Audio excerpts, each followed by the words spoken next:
Hello, this is Mamun Ahmed and this is my another blog. আজকে আমি আপনাদের সাথে একজনকে পরিচয় করিয়ে দেবো যে রিসেন্টলি ইউকেতে চলে আসছে। তো তার কাছ থেকে আমি একটা ইন্টারভিউ নেবো আর কি। ওই ইউকেতে সে স্টুডেন্ট ভিসায় আসছে।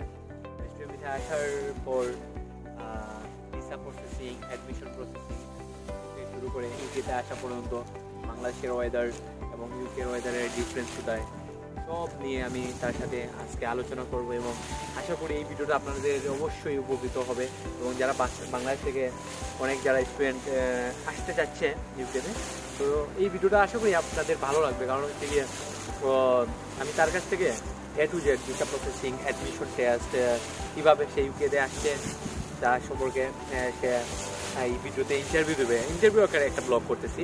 আশা করি আপনাদের ভালো লাগবে। আর আপনারা আমার এই ইন্টারভিউ আকার বা ইন্টারভিউ ব্লগটা যদি ভালো লেগে থাকে তাহলে আমার ভিডিওটা লাইক করে দিবেন এবং সাবস্ক্রাইব করবেন আমার চ্যানেলটা। আশা করি এই ভিডিওটা অবশ্যই আপনাদের উপকারে আসবে যারা নতুন ইউকেতে চলে আসতে যাচ্ছ স্টুডেন্ট বিষয়ে। তো দেখা যাক আমাদের সাথে কে আছে, অবশ্যই ভালো লাগবে আপনাদের ভিডিওটা। হ্যালো পলাশ, কি অবস্থা তোমার? এই তো ভালো ভাইয়া। হ্যাঁ, এই তো ভালো, আমিও ভালো। তো তোমার ইউকে নতুন না? হ্যাঁ হ্যাঁ, নতুন। কবে আসছো তুমি? আমি এই যে সপ্তাহে কবে আসলাম। আচ্ছা আচ্ছা, সপ্তাহ। তো আমি তোমাকে আর কি কিছু প্রশ্ন করবো, কারণ আমার তো ঠিক আছে, আমি 1 বছর হয়ে গেছে আমি এখানে আসি। তো তুমি নতুন আসছো, তারপর আমি যারা নতুন আসবে স্টুডেন্ট, আমরা তো সবাই স্টুডেন্ট ভিসায় আসতেছি, তো যারা নতুন আসবে স্টুডেন্ট ভিসায়, তো তাদের সম্পর্কে তাদের জন্য আর কি এই ব্লগটা করতেছি, যে যারা নতুন আসবে তারা অবশ্যই কিছু না কিছু এই ভিডিও দেখে কিছু আইডিয়া নিতে পারবে, ঠিক আছে না? তো আমি জানতে চাই প্রথমে, তো তোমার ভিসা প্রসেসিং সম্পর্কে জানতে চাই। তো ইউকেতে আসতে হলে বেসিক্যালি, তো তুমি যে আসছো, তুমি কোন কোন প্রোগ্রামের জন্য আসছো? আমি যেটা আসছে হচ্ছে MSc forensic audit and account. আচ্ছা আচ্ছা আচ্ছা আচ্ছা, যাই হোক, এখন আমি তোমার রিকোয়ারমেন্ট সম্বন্ধে জানতে চাচ্ছি যে আইএলস এ কত টাকা লাগে, তারপর হচ্ছে গিয়ে তোমার এডুকেশনাল কোয়ালিফিকেশন, যেমন তোমার কি বলে এসএসসি, এইচএসসি, অনার্স লেভেলে কি পরিমাণ রেজাল্ট টাকা লাগে। তো যদি আমার সাথে শেয়ার করো তাহলে অনেক স্টুডেন্টরা অবশ্যই উপকৃত হবে। তো যদি শেয়ার করো, তো তোমার রিকোয়ারমেন্টটা যদি বলো। আচ্ছা, আমি যেটা অ্যাপ্লাই করছি সেটা হচ্ছে সাধারণত ইউনিভার্সিটি সাউথে আমি মাস্টার্স জন্য অ্যাপ্লাই করছি। জেনারেলি ওরা মাস্টার্সের জন্য অনেক প্রসিডিউর, এক কোর্সের জন্য এক ধরনের প্রসিডিউর অ্যাপ্লাই করে। ওদের রিকোয়ারমেন্ট হচ্ছে এক রিকোয়ারমেন্ট ওরা মানে চেয়ে থাকে আর কি। যেমন আমার কোর্সের জন্য ওরা ব্যাচেলার চাইছিল, ওরা একটা পয়েন্টের একটা ব্যাচেলার রেজাল্ট, একটা স্পেসিফিক একটা রেজাল্টের জন্য ওরা কত পয়েন্ট রাখতে হবে এটা একটা রেস্ট্রিক্ট করে দিয়েছিল। অ্যান্ড দেন হচ্ছে আমাকে ওরা আবার আমার অবভিয়াসলি ইয়াতে ছিল এসএসসি যে সার্টিফিকেট ডকুমেন্টগুলো ওরা ইনক্লুড ছিল। তো সাথে আমার আইএলসে ওরা 6 পয়েন্ট ওভারঅল চাইছে, and 5.5 not below is brand. যাই হোক, আমি জানতে চাচ্ছি, তো মাস্টার্সের জন্য এভারেজ 6 লাগে তো ইউকেতে অ্যাপ্লাই করার জন্য। যাই হোক, আর এসএসসি এইচএসসি রেজাল্টটা যেমন কেমন তারা রিকোয়ারমেন্ট ফি? আচ্ছা, এটা হচ্ছে এক একটা ইউনিভার্সিটি, এটা বেরি করে হচ্ছে এক একটা ইউনিভার্সিটির এক এক ধরনের, মানে ডিপেন্ড করে টোটাল ইউনিভার্সিটির উপর। আপনি যদি মোটামুটি একটা ভালো ইউনিভার্সিটিতে আসেন তাহলে হয়তো 3.5 অ্যাবাভ থাকলে হয়, এটা অনেক আপনাকে কনসিডার করে। তো যদি 3.5 ইয়া, আর যদি আপনি মনে করেন যে আর একটু ভালো ইউনিভার্সিটি যাবেন তাহলে একটু ভালো রেজাল্ট, মানে 5 টাকা ভালো, আপনার জন্য একটা পজিটিভ সাইন। অ্যান্ড সিজিপিএ এর ক্ষেত্রে, ব্যাচেলারের ক্ষেত্রে বলবো হচ্ছে আপনার সিজিপি যদি 3 থাকে এবং 3 অ্যাবাভ থাকে তাহলে এটাও একটা পজিটিভ সাইন আপনার জন্য। যেমন স্কলারশিপ পাইতে, পার্সিয়াল স্কলারশিপ যেটা প্রোভাইড করে ওরা ইউনিভার্সিটি, এটাও আপনার জন্য অনেক একটা পজিটিভ সাইন হতে পারে। এর সাথে আপনার এডমিশন বলেন, এডমিশন করতে একটু মানে আর্লি হয়ে যায়, আপনার এডমিশন একটু আর্লি হয়ে যায় এই আর কি। যাই হোক, তো তুমি ফাইনালি চলে আসছো। হ্যাঁ তো আমি আর একটা বিষয় জানতে চাচ্ছি যে তোমার ভিসা সম্পর্কে আর কি। তো তুমি অ্যাপ্লাই কবে শুরু করছো কবে? আমি তুমি কোন সেশনের জন্য আসছো আর শুরু করছো আমি কবে? সেপ্টেম্বর ইনটেকের জন্য আসছি। আমি প্রথমত শুরু করছি হচ্ছে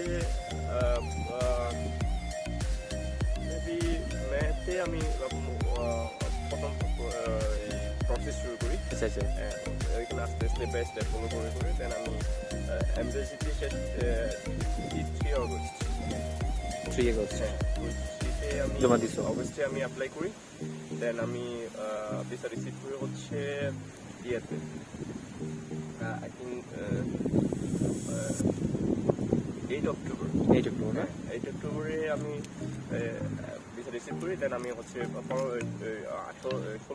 17 তারিখে আমি ইয়াতে অ্যারেঞ্জ করি ইউকেতে। আচ্ছা এখন মোটামুটি ভালো আছি। ভালো আছো না? যে আরেকটা কোয়েশ্চেন তোমার প্রতি, বা অনেক স্টুডেন্টরা আশা করি উপকৃত হবে। যেমন তুমি তো আসছো মাস্টার্স প্রোগ্রামে, ঠিক আছে না? তো এখন যদি বলো তুমি যে ইউনিভার্সিটিতে আসছো, তো ইউনিভার্সিটির নাম কি? University of South Wales. South Wales না? তো তোমার আচ্ছা পপুলার এন্ড রেপুটেড ইউনিভার্সিটি। এটা ওয়েলসে পড়ছে না? ওয়েলসে পড়ছে। এটা ভেরি নিয়ার টু কার্ডিফ। আচ্ছা এটা ক্যাম্পাস তো মনে হয় 4টা।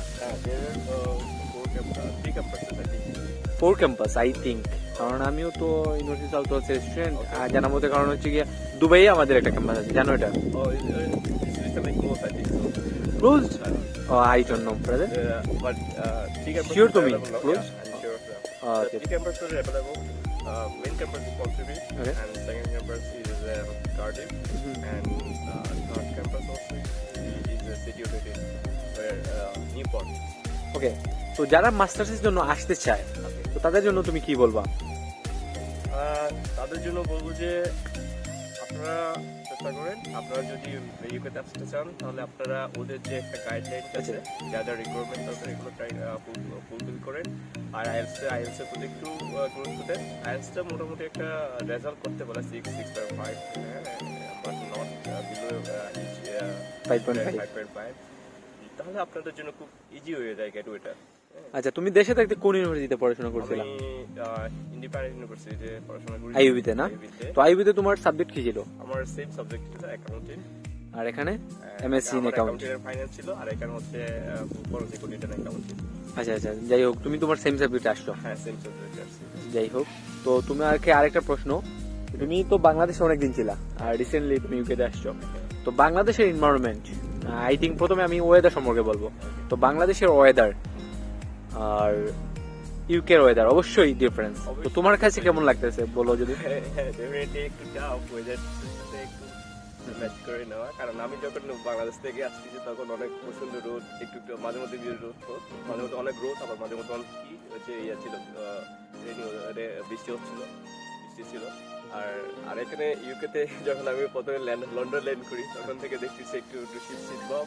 যখন লন্ডন এয়ারপোর্ট থেকে বেরোবো, বের হওয়ার পর দেখি তো প্রচন্ড শীত, আর মানে টলারেট করার মতো না। কষ্ট করে আমি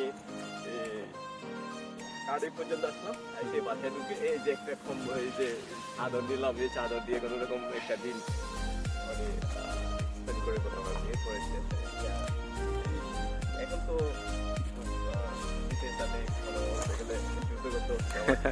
সেটাই আমি তো জানি রে ভাই। আমি তো তোমার মতো, তুমি তো আসছিলা এই বছরের 16 অক্টোবর না? 16 অক্টোবর। তো আমি লাস্ট ইয়ার আসছিলাম 29 অক্টোবর। তো আমি যখন আসছিলাম তখন তো প্রচন্ড শীত, কারণ শীত কি বলবো তোমাকে, শীত হচ্ছে গিয়ে মাইনাস পর্যন্ত আমি পেয়েছিলাম, বুঝছো? কারণ আমরা তো বেসিক্যালি আমাদের শীত 20 নিচে বা 16 নিচে নামে না। তো আমাদের তো মাইনাস অবশ্যই আমাদের কষ্টের বিষয়। যাই হোক, তো ওয়েদারটা তো বললা, আর এনভায়রনমেন্টটা কেমন? যেমন বাংলাদেশের এনভায়রনমেন্ট আর যদি বলি ইউকের এনভায়রনমেন্টটা তোমার কাছে কেমন লাগছে? আচ্ছা যেটা হচ্ছে আমি যখন বাংলাদেশে ছিলাম, বাংলাদেশে একটা ভালো পরিবেশ ছিল। আর মানে সবসময় একটা মানে কাছের মানুষগুলো সবসময় কাছে ছিল। মানে বের হলেই এই সবাই পরিচিত, এদিকে মারতে পারতাম। এখন তো অনেক ফ্রি ছিলাম, মানে কাজের যখন কাজের পরে দেখা যাচ্ছে যে একটা ফ্রি টাইম থাকতো, তখন আমরা ফ্রেন্ডদের সাথে ইয়া করতে পারতাম, উপভোগ করতে পারতাম বা টাইম কোয়ালিটি মেনটেন করতে পারতাম। বাট এখন আসার পরে দেখলাম যে সবাই খুব ব্যস্ত, যার মতো ব্যস্ত, যেটাকে বলে কোয়ালিটি অফ টাইম। তারা অনেকটা মানে কারণ ওরা সময়কে কি বলে মূল্য দিতে জানে, রাইট? সময়কে মূল্য দিতে জানে আর সময়টাকে কাজে লাগায়। যে যার মতো ব্যস্ত বলতে গেলে আপনি মানে যে সেক্টরে কাজ করতে কেন খুবই ব্যস্ত, আপনাকে সময় দেওয়ার মতো খুব টাইম নাই ওদের। তারপরেও যে যেখান থেকে পারে অনেক ট্রাই করে করার জন্য। এনভায়রনমেন্টটা তো আশা করি তোমার কাছে ভালো লাগছে, ঠিক আছে না? ভালো লাগে, হ্যাঁ, কারণ খুব ফ্রি অ্যান্ড সেফ, একটা সিকিউর। হ্যাঁ, ফ্রি অ্যান্ড সেফ, সেটা তো আছে। আরেকটা বড় ব্যাপার হচ্ছে মানে খুব নির্জনে, মাঝে মধ্যে মনে হয় খুব নির্জন একটা জায়গায় আছি, ধুলাবালি না, রাইট। আমি দেশের কি যে বদনাম করতেছি না, অবভিয়াসলি আমাদের দেশে একদিন হয়ে যাবে এরকম। হ্যাঁ, অবশ্যই। আমিও প্রে করি, প্রার্থনা করি যে আমাদের দেশটাও যেভাবে এগিয়ে যাচ্ছে সেভাবে চললে হয়তো হয়ে যাবে। তারপরে ওইটা পরিবেশ অনেক ভালো, এনভায়রনমেন্ট অনেক ভালো। আচ্ছা, তুমি এডুকেশনাল। আচ্ছা, আরেকটা কোয়েশ্চেন, এটা আমি প্রথমে করা উচিত ছিল। তো তুমি যখন তোমার রিকোয়ারমেন্ট গুলা, তোমার সার্টিফিকেট গুলা তুমি ইউনিভার্সিটিতে অ্যাপ্লাই করার জন্য, ইউনিভার্সিটি সাউথ ওয়েলস অবশ্যই এখানে জমা দিছো, তো কয়েকদিন পরে তুমি অফার লেটার পাইছিলা? ওরা আমাকে 10 to 50 days, so within 10 to 50 days they provide the offer letter. তুমি কি প্রথমেই কি বলে আনকন্ডিশনাল অফার লেটার পেয়ে গেছিলা, না প্রথমে কন্ডিশনাল? না, প্রথমে তো কন্ডিশনাল দেয়। হ্যাঁ, প্রথম ফার্স্ট তো তোমার কন্ডিশন কি ছিল? কন্ডিশনাল ছিল হচ্ছে আমার এই যে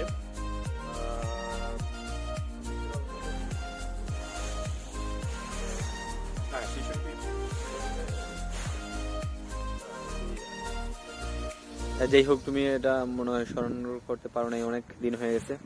যাই হোক, প্রথমে কন্ডিশনাল দেয় সেটা আমি জানি, তারপর কন্ডিশন যে কোনো একটা দূরিয়ে দেয়, এই কন্ডিশনাল ফিল আপ করে তারপর সবাই আনকন্ডিশনাল দিয়ে দেয়। প্রথমে আমি অ্যাপ্লাই করেছিলাম হচ্ছে প্রফেশনাল অ্যাকাউন্টিং এ। আচ্ছা, এটা হচ্ছে এসএসসি রুট। ওইখানে ওই সাবজেক্টটা আমাকে প্রথমে কন্ডিশনাল দিছিল, বললো যে আপনাকে আর যদি আমার যে এসএসসি রুটের 9টা কোর্স থাকে, 9টা কোর্স থেকে আমাকে F1 থেকে F9 পর্যন্ত ওরা আমাকে মানে বলছিল আর কি যে এই রিকোয়ারমেন্ট গুলো ফুলফিল করে দাও, দেন তোমাকে আনকন্ডিশনাল করে দিব। কিন্তু আমি আসলে আমার ইউনিভার্সিটির এসএসসির মানে আমার কোর্সে এসএসসি রুটে ছিল মাত্র 5টা কোর্স। এই জন্য আমি আরো 3-4টা মতো কোর্স আমি ফুলফিল করতে পারি, জন্য এটা আমার উইথড্র করে নিতে হয়েছে। ওটা আবার ফরেনসিক অডিট অ্যাকাউন্টিং আসতে হয়েছে। এটা হচ্ছে এর ধরনের একটা কন্ডিশন ওরা দিয়ে থাকে। তো আরেকটা কোয়েশ্চেন তোমার প্রতি, তুমি তো এমবাসিতে জমা দিছো, তো এমবাসিতে জমা দেওয়ার পর তুমি কতদিন পরে তুমি তোমার ভিসা হাতে পাইছো? আচ্ছা, আমি এতে আমার একটা মানে লং টাইম আচ্ছা লাগছিল, কারণ হচ্ছে লং টাইম লাগার পিছনে কারণ হচ্ছে অনেক এখন অনেক ফাইল জমা হচ্ছে, জমা ছিল, যার কারণে একটু সময় লাগছিল আর কি। আমার প্রায় 1 month and 10 days, 40 days। আচ্ছা, আমার জানা মতো আমার একটা আপুর আমার কোর্সের, তো উনি 80 ছেড়ে দিছে, বুঝছো? 60 days 2 month পরে উনি ওনার ভিসা হাতে পাইছে, বুঝছো? যাই হোক, আচ্ছা আরেকটা কোয়েশ্চেন তোমার প্রতি, ধরো এখন তো আমি জানি যেটা অনেকের এমবাসিতে ভিসা ইন্টারভিউ নিচ্ছে না, তো তুমি কিভাবে ভিসা পেলা? ভিসা ইন্টারভিউ নিচ্ছে তোমার? উইদাউট ইন্টারভিউ, এটা একটা খুব ভালো একটা, জাস্ট তুমি ইউনিভার্সিটি তো অবশ্যই কাস্ট লেটার ইস্যুর জন্য ইন্টারভিউ দিছো, এটাই মোটামুটি হয়ে গেছে না? তো কাস্ট লেটার তুমি কতদিন পরে পাইছো? 1 উইকের মতো না? তো আচ্ছা, ইউনিভার্সিটি অফ সাউথ ওয়েলস আরেকটা আমি বিষয় জানি, যারা ইউনিভার্সিটি অফ সাউথ ওয়েলসে আসে বা আসতে চায়, তো আমাদের যে ইউনিভার্সিটি থেকে একটা টেস্ট নেয়, এটা তো একটা video conference, just video conference না, এটাকে বলবো জাস্ট কিরা ইন্টারভিউ। তো কিরা ইন্টারভিউটা কিভাবে নেয় তুমি যদি বলো? আচ্ছা, ওটা হচ্ছে প্রথমে আপনাকে, ওটা হচ্ছে আপনার যখন আপনাকে আপনার ক্যাশ লেটার কনফার্ম করার জন্য ওটা একটা ইন্টারভিউ নেয়, এটা হচ্ছে কিরা ইন্টারভিউ বলে। ওটা জাস্ট একটা ভিডিও ক্লিপ থাকে, ওখানে আপনাকে ওটা অটোমেটিক প্রায় আপনার 10 থেকে 15টা পর্যন্ত কোয়েশ্চেন সেট করা থাকে। র্যান্ডমলি হয়তো একটা আসবে, আপনাকে ওই কোয়েশ্চেনগুলো আপনাকে বলতে হবে।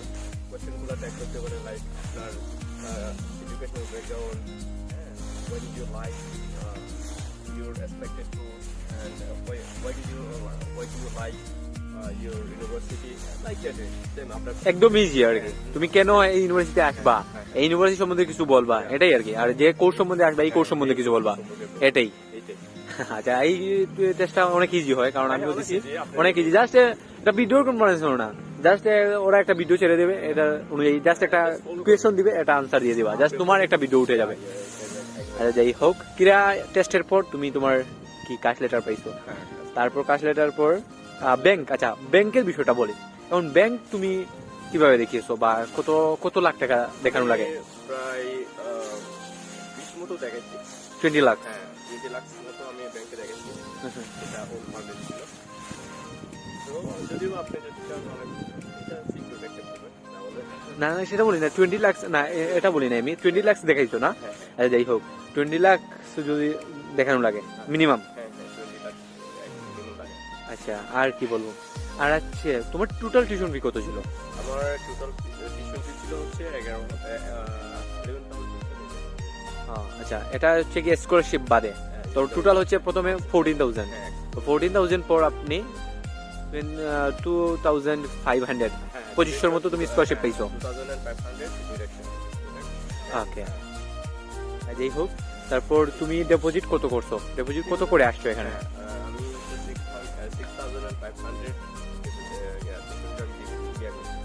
তো অর্ধেক দিলে মনে হয় ডিপোজিট করে নেয় তারা।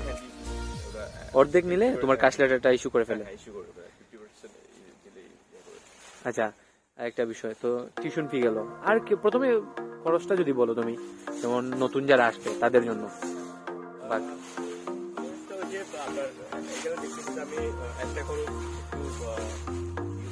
করে হচ্ছে গায়ে লাগার মতো, সেটা হচ্ছে কোঅর্ডিনেশন কস্টটা। বাকি যেগুলো আছে সেগুলো অ্যাকোমোডেশন করছো? কিরকম? এটা বলি নাই আমি জানতে চাই। এটা তো তুমি এখানে আসার পর তুমি অ্যাকোমোডেশন দিতেই হবে, এখানে থাকতে হলে, এটা তো না। তুমি যে দেশে আসবা, প্রথমে তোমার খরচটা, যেমন টিউশন ফি তো গেল, তো টিউশন ফি অর্ধেক যদি যায় 5,900 পাউন্ড, 6,000 আমাদের দেশের কত হয়? ধরলাম 7 লাখ টাকা, এখন 7 লাখ টাকা, ঠিক আছে না? এটা হচ্ছে প্রথম খরচ, ঠিক আছে, টিউশন ফি। তারপর আরেকটা খরচ হচ্ছে কি মেডিকেল। মেডিকেল কত যায়? টিবি টেস্ট বেশি না, 7,200 না, 7,800 মতো না, এরকম। এইটা খরচ। আর তারপরে ইন্স্যুরেন্স খরচ, যে তুমি এদেশে আসবা, তোমার হেলথ ফি তো লাগবে অবশ্যই। তুমি যদি অসুস্থ হও, তারা তো তোমাকে মাগনা চিকিৎসা করবে না, ঠিক আছে না? তো এটার মতো, এটা কত গেছে তোমার? আমার তো গেছে তোমার 494 পাউন্ড, দ্যাটস মিন 55,000 এর মতো। Two years. আচ্ছা, যাই হোক, আমার তো 1 ইয়ার ছিল এর জন্য। আচ্ছা, আর হচ্ছে গিয়ে আর খরচ হচ্ছে গিয়ে এমবেসি 50,000 এর মতো যায়, 48,000 মতো এরকমই, ধরেন 50,000। আর কি করো? আর এয়ার টিকিটটা বেরি করে যার উপর, ঠিক আছে না? এই খরচ মিনিমাম 8 থেকে 9 লাখ টাকা হয়ে গেলে আপনারা ইউকেতে চলে আসতে পারবেন। তো ইউকেতে চলে এসে আপনারা আপনার মতো স্টাডি করলেন, স্টাডির পাশাপাশি যদি জব করলেন। তো আমি আর একটা বিষয় জানতে চাইছি, তো ইউকেতে তো অনেক স্টুডেন্টরা বাংলাদেশ থেকে আসতেছে। তো আরেকটা জিনিস আমি জানতে চাচ্ছি, তো ইউকেতে আসার পর অবশ্যই এখানে তো সবাই যারাই আসতেছি, আমরা তো অবশ্যই একটা প্ল্যান করে আসতেছি, বা আমাদের অনেক উৎসাহাঙ্গী প্ল্যান, ঠিক আছে না? তো আমি চাচ্ছি আর কি, তুমি যদি সব স্টুডেন্টকে একটা প্রশ্নের উত্তর দাও, যে ইউকেতে আসার পর যেমন কিভাবে আমরা যে লাইফ লিড করতে পারবো। যেমন এই তো তুমি প্রথমেই বললা, এখানে অ্যাকোমোডেশন কস্ট বেশি আছে, তারপর হচ্ছে গিয়া, তারপর আমাদের যে নেক্সট আমরা তো 6,000 দিয়ে আসি, ঠিক আছে না? তো নেক্সট বা বাকি 6,000 তো আমাদেরকে অবশ্যই পে করতে হবে। তো এর জন্য কিন্তু ইউনিভার্সিটি আমাদেরকে অনেক সুযোগ দিছে। কি সুযোগ দিছে বলো তো? ইনস্টলমেন্টের সুযোগ যে বলতেছি, ইউনিভার্সিটি আপনাকে কয়েক ধরনের ইনস্টলমেন্টে পে করার জন্য একটা অপরচুনিটি দিবে। তাছাড়া আপনাকে তো 20 আওয়ার্স জব করার জন্য একটা অপরচুনিটি দিচ্ছে ওরা। তো আশা করি যে 20 আওয়ার্স ওয়ার্ক পারমিট যে দিচ্ছে আমাদেরকে, তো এইটা কাজ করে আমাদের মোটামুটি যে অ্যাকোমোডেশন কোস্ট সহ বাকি যে লেফট আমাদের কি এখন বলে যে currency টিউশন ফি এইগুলো তো মোটামুটি দেওয়া যাবে। এখন যে ইউকের যে হ্যাঁ। ইকোনমিক্যাল কন্ডিশন, হুম। যে জব সেক্টরে বলেন, পারা যাবে, পারা যাবে না? হ্যাঁ, পারা যাবে। আচ্ছা, আশা করি পারা যাবে। আর আমরা যদি স্টাডি কমপ্লিট করি তারপর তো আরেকটা সরকার আমাদেরকে গ্রেট অপরচুনিটি দিছে, সেটা বলো PSW। সেটা ঠিক আছে, সেটা হচ্ছে একটা অনেক বাম্পার উপর বাংলাদেশ ইন্টারন্যাশনাল স্টুডেন্টদের জন্য।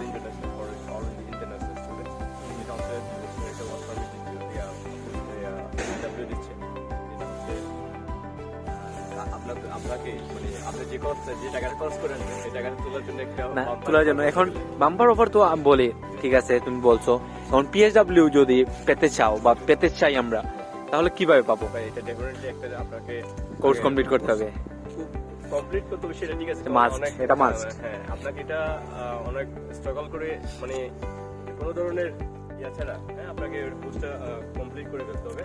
যে কোনো যে অনেক দেখা যায় যে এসে মনে হয় থাকে অনেক intention, মানে একটা চিন্তাধারা নিয়ে থাকে আর কি, যে এসে কাজকর্ম করবো আর পরে তেমন এরকম করলে যাবো বা অনেক কাপ হয়ে যাবে। তো PSW পাওয়ার মূল শর্ত হচ্ছে তোমাকে পাস করতে হবে পাস করতে এবং হবে, আপনি কোর্স কমপ্লিট করতে হবে। তারপর PSW পাওয়ার জন্য ফি তো আছে, হ্যাঁ। PSW পাওয়ার জন্য তোমাকে আলাদা পে করতে হবে। আমার জানা মতে তো 2 বছরের IHST 613 করে মেবি, আর হচ্ছে গিয়া অ্যাপ্লিকেশন ফি 700, তো টোটাল 2 এর মতো আর কি PSW। তো PSW তে যদি স্টুডেন্টরা যায় তাহলে ওরা কি ফুল টাইম কাজ করতে পারবে? যে অবশ্যই সরকার full time যেটা কাজ করবে। বলছে সেটা ওদের মানে ব্রিটিশ সরকার যেটা ওদের যেটা ল ক্রিয়েট করছে সেটা ফুল টাইম, যখন সে জাস্ট স্পোর্টসম্যান হতে পারবে না, স্পোর্টসম্যান ছাড়া সব কাজ করতে পারবে। হ্যাঁ, সেটা করতে পারবে। তাছাড়া একটা কথা হচ্ছে, আপনি যখন জব মানে 2 বছরের মধ্যে জব ম্যানেজ করে ফেলতে পারবেন, তখন আপনি টিয়ার 2 তে করতে পারবেন, শিফট করতে পারবেন। এটা কিন্তু আমাদের ইন্টারন্যাশনাল স্টুডেন্টদের জন্য গ্রেট অপরচুনিটি দিছে, তো থ্যাঙ্কস টু ব্রিটিশ সরকার, ঠিক আছে না? আচ্ছা, যাই হোক, আমরা তো এখন কি বলে নতুন রিসেন্টলি শব্দ একেবারে ভূমিষ্ঠ যেরকম শিশু হয় একটা মায়ের করবে, তেমনি ইউকের মাটিতে সদ্য রিসেন্টলি আসা আমার পলাশ, তো পলাশ বড়ুয়াকে আমি ধন্যবাদ জানাই তার এক্সপিরিয়েন্স আমাদের সাথে শেয়ার করার জন্য। ধন্যবাদ, খুব ধন্যবাদ। কারণ হচ্ছে তোমার এই এক্সপিরিয়েন্সটা আমাদের অনেক বাংলাদেশি স্টুডেন্টের জন্য কাজে লাগবে, আই হোপ, আমি আশা করি। তো যারা আসতে চাও এই রিকোয়ারমেন্ট গুলো ফিল আপ করো, অবশ্যই চলে আসবা। কারণ হচ্ছে গিয়ে ইউকের একটা ডিগ্রি অবশ্যই ভালো মানের হবে, ফিউচারে কাজে লাগবে। তো যারা আসতে চাও এই ভিডিওটা শুরু থেকে শেষ পর্যন্ত দেখার অনুরোধ করতেছি। আর কি বলবো, আর সবাই ভালো থাকবেন, সুস্থ থাকবেন, স্টে সেফ।